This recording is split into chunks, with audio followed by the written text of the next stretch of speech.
Welcome to Penrose Learning, where we make understanding easy. You start by verifying the exact 2NR model and immediately back up your configuration. This preserves settings in case of rollback. Once done, make sure the battery is above 50% and that you're on a stable network, Wi-Fi or Ethernet, to avoid interruptions.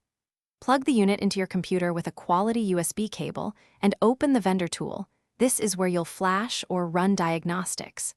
By beginning with these steps, you reduce risk and prepare for the deeper fixes that follow.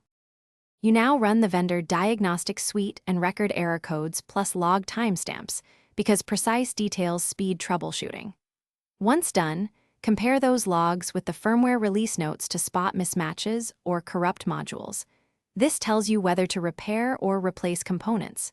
If you encounter kernel faults, make sure to capture a core dump and put the device into safe mode before making changes. These steps let you target the root cause rather than guessing at surface symptoms.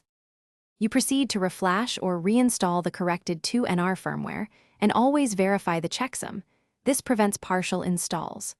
Once done, restore your saved configuration and run a full system validation test to confirm functionality. If the issue persists, make sure to try a hardware swap for any suspected module, then rerun diagnostics. Failing a swap, escalate with captured logs and core dumps. Key troubleshooting tip: if intermittent failures occur, reproduce the